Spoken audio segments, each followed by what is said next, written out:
1.9 million people, मतलब 2 लाख लोगों का नाम निकाल दिया गया है एनआरसी से। स्टेट डिसाइड करेंगे कि सिटीजन कौन है, जो वो मतलब पब्लिकली जो घृणा करते हैं लोगों को, वो है मुसलमान। लेकिन एक्चुअली ये ऐसा सरकार है जो अपने आप को देशभक्त कहते हैं, लेकिन सबको घृणा करते हैं, गरीबों को भी, मजदूरों को भी, आदिवासियों को भी, मुसलमानों को भी और अपना ही वोटर्स को भी, जो खुद डिटेंशन सेंटर में डिटेन हो जाएंगे, वो लोग बना रहे। मुसलमानों का जगह डिटेंशन सेंटर में है, आदिवासी का जगह डिटेंशन सेंटर में है। अब इनके पास कोई हक नहीं है। मुझे कुछ कहने को नहीं रहा, क्योंकि जो कहना है सबने कह दिया। नवदीप कौर ने तो पूरा मेरा भाषण ही ले लिया। तो मैं एक्चुअली मैं सोचती हूँ कि शायद हम लोग थोड़ा सीएए एनआरसी के बारे में ही बात करें, क्योंकि जो ये आंदोलन खड़ी हुई जामिया से लेके शाहीन बाग तक और पूरा देश में, ये क्यों हुआ और ये एनआरसी सीएए है क्या चीज़। So first I'll try and speak in English and then translate. जब एनआरसी सीए की बात हो रही थी, when it was being discussed, I actually traveled to Assam. I traveled to the villages and the little islands on the Brahmaputra where 1.9 million people, मतलब 2 लाख लोगों का नाम निकाल दिया गया है एनआरसी से। तो ये एनआरसी क्या है, सीएए क्या है? There is only one time in history when a state has said to its people that we will decide who is a citizen depending on a set of documents that we will approve. And that was in 1935 Nazi Germany, the Nuremberg citizenship law. तो सिर्फ जब Hitler के राज में 1935 में Germany में ये किया गया था कि स्टेट डिसाइड करेंगे कि सिटीजन कौन है, और वो उसी डॉक्यूमेंट्स पे डिसाइड करेंगे, जो स्टेट डॉक्यूमेंट्स बनाएंगे और देंगे, लेगेसी पेपर जिसको कहते हैं आप। एक्चुअली ये शुरू हुआ था असम में बांग्लादेशी सिटीजन्स के खिलाफ। अब सीएए भी आ गया, तो we are in a situation where although the NRC and the CAA is aimed against the Muslim community without any doubt, it is a fascist, right-wing Hindu government trying to delegitimize its citizens. But in practice, when you look at even what has happened in Assam, the majority of the people who are not on the NRC are not Muslims, because Muslims have been so threatened over there that they have all their documents. But the poor, the Dalits, the Adivasis, the women do not have documents. So the NRC and CAA is a move by a fundamentalist fascist government to cut the ground from under the feet of citizens. So if you look back at this government, the people that it hates formally, the people that the RSS hates formally are Muslims, Christians and communists. जो वो मतलब publicly जो घृणा करते हैं लोगों को, वो है मुसलमान, क्रिश्चियन एंड कम्युनिस्ट। लेकिन एक्चुअली ये ऐसा सरकार है जो अपने आप को देशभक्त कहते हैं, लेकिन सबको घृणा करते हैं, गरीबों को भी, मजदूरों को भी, आदिवासियों को भी, मुसलमानों को भी और अपना ही वोटर्स को भी। आप देखो, जैसे if you look at the way Modi has operated, the people are the public enemy. to be ambushed. So सबसे पहले वो शुरू होता है डिमोनेटाइजेशन।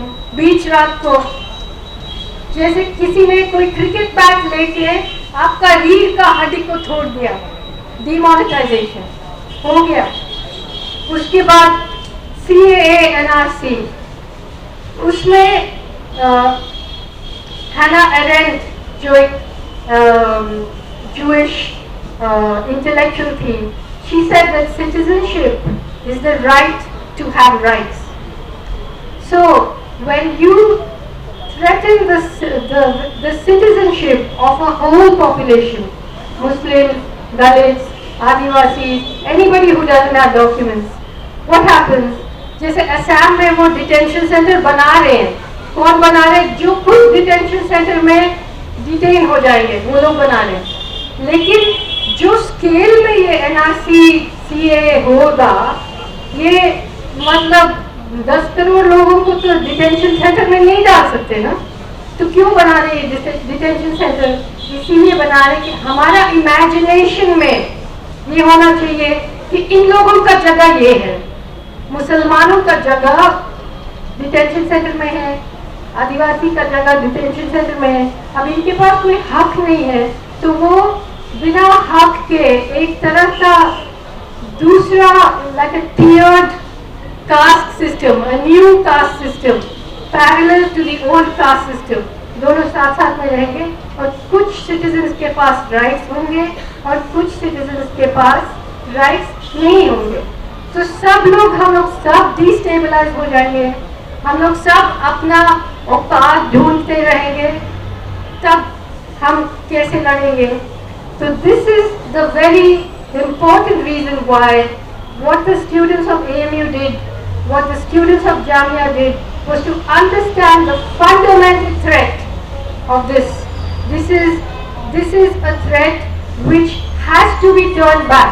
जैसे इन्होंने पहले डिमोनेटाइजेशन किया, फिर NRC CAA किया, फिर बस 4 घंटे नोटिस में लॉकडाउन लगाया, जब लाखों मजदूरों उनके जहन में नहीं था इस सरकार का कि ऐसे लोग होते हैं देश में, जिसको मतलब एक कमरे में रहना है, रेंट देना है, काम करना है, नहीं तो वो रह नहीं सकते शहर में। तो उनको मतलब ओवरनाइट हजारों माइल मतलब पैदल जाना पड़ा अपने गांव में। अच्छा, उसके बाद आ गया फार्म लॉस, वो पूरा किसानों का जो जमीन छीनने वाले, अपना किसानों का जो अस्तित्व को खत्म करने वाले। और ये सब पहले जैसे नोटिस ने कहा, पहले छत्तीसगढ़ में चल रहा था, पहले नर्मदा में चल रहे थे। अब वो लोग गरीब है, दूर है, गांव में रहते तो कोई नहीं सुन रहा था। अब जब पानी हमारे घर तक आ गए, सबको समझ में आ रहा है कि ये लोग कौन है, क्या कर रहे हैं। So what happened with the students in Jamia? Of course, this whole demonization of students, the demonization of JNU, the demonization of students like Omar Khalid started in 2016 because a fascist regime. It is not against just intellectuals, it's against all forms of intelligence. It is against the intelligence of farming, it is against the intelligence of working the land, it is against the intelligence of craftspeople. It understands nothing but hatred. अब हमारे पास एक ऐसा सरकार है जो देश को प्यार करते हैं लेकिन लोगों को प्यार नहीं करते। तो कल मोदी जी वहाँ पे सीमेंट भारत माता बना दिया था नक्शा काशी मंदिर में, उसको प्रणाम कर रहे थे। जब पूरा देश ये इकोनॉमिक और कोरोना और हर एक्टिविस्ट जेल में है, स्टूडेंट्स जेल में है, इंटेलेक्चुअल जेल में है, वो किसको पूजा कर रहे थे वहाँ पे? किसानों को नहीं, दलितों को नहीं, मजदूरों को नहीं, महिलाओं को नहीं, आदिवासियों को नहीं, स्टूडेंट्स को नहीं, बुद्धिजीवियों को नहीं, फिर किसको? अंबानी को, अडानी को। पूरा इलेक्शन का सिस्टम बदल दिया गया है। अब इलेक्शन का फंडिंग कैसे चल रहा है कि सिर्फ बीजेपी के पास जाता है। The whole way in which elections are functioning now, delimitation of constituencies, all the people, the electoral bonds, all of this, every institution in this country's levers have now been taken over, not by BJP, but RSS, by that ideology. So even if they lose the elections, those people are still in power in every institution of this country. The previous Chief Justice Ranjan Gogoi turned the Supreme Court into an administrative organization administering the day-to-day activity of NRC-CAA, postponing the hearings on whether this was constitutional or not. So you're implementing it before you know whether it's constitutional or not. That is a mockery of the Supreme Court. So what is the future going to be? This is a really big question for all of us. And unless we understand that all these struggles are linked together, if we keep fighting alone, if Jamia fights for Jamia, if JNU fights for JNU, people in Chhattisgarh fight for Chhattisgarh, farmers fight for farmers, this is what they want. This caste against that caste, this religion against that religion. So to understand the threat we are facing today, our country, India, is a social contract between hundreds of communities, languages, religions, ethnicities, caste, regions, races. If you break that contract, and the ideology of the RSS and the BJP is to break that contract. If you break that contract, there is no India. Maybe 10 years from now, maybe 15 years from now, there is no India. For a country to be finished, just look at the Soviet Union. Just look at Yugoslavia. बहुत जल्दी खत्म होता है ये बात. So, for us to understand that the fight that the students of JNU, the students of Jamia, the students of AMU, and all the other people who stood up to CAA understood that this is a fundamental threat to this country. आज जो jail में है UAPA में, ऐसा एक कानून कैसा हो सकता है डेमोक्रेसी में कि आप किसी को भी उठा के सालों के लिए रख सकते जेल में? प्रिवेंटिव डिटेंशन कहाँ पर होता है ऐसा कानून? और जिसको उन्होंने उठाया टेररिज्म के लॉ में इसीलिए उठाए हैं क्योंकि उनको अच्छी तरह से मालूम है कि ये लोग टेररिस्ट नहीं है, इसीलिए उनको टेररिस्ट कहा जाता है. Sai Baba is not a terrorist. Sudha Bhardwaj is not a terrorist. Anand Tejtunde is not a terrorist. Gadlik is not a terrorist. Gautam Navlakar is not a terrorist. Omar Khalid is not a terrorist. Shajil Imam is not a terrorist. None of these people are terrorists. Khurram Parvez, why is he in jail today? He is the 10th pole in Kashmir, who walks the line between what the state has done to that people and standing against militancy. His organization has documented the horror of what the Indian state has done in Kashmir. That is why he is in jail, because he is actually exposing the terrorism and the terrorist that the Indian state is. That is why he is in jail. So, जैसे Amit Shah actually altered the UAPA so that it's not just an organization but an individual that can be counted as a terrorist.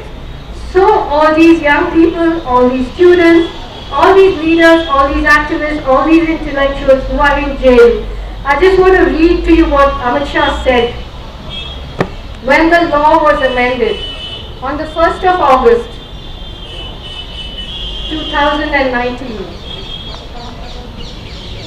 He said, "Sir, guns do not give rise to terrorism. The root of terrorism is the propaganda that is done to spread it. And if all such individuals are designated as terrorists, I don't think any member of parliament should have any objection." This is the attack on students, on intellectuals, on all of us who have been called urban Naxals and all of that. So, जैसे इन्होंने ये कृषि कानून वापस लिया, ऐसे इनको NRC CAA वापस लेना पड़ेगा।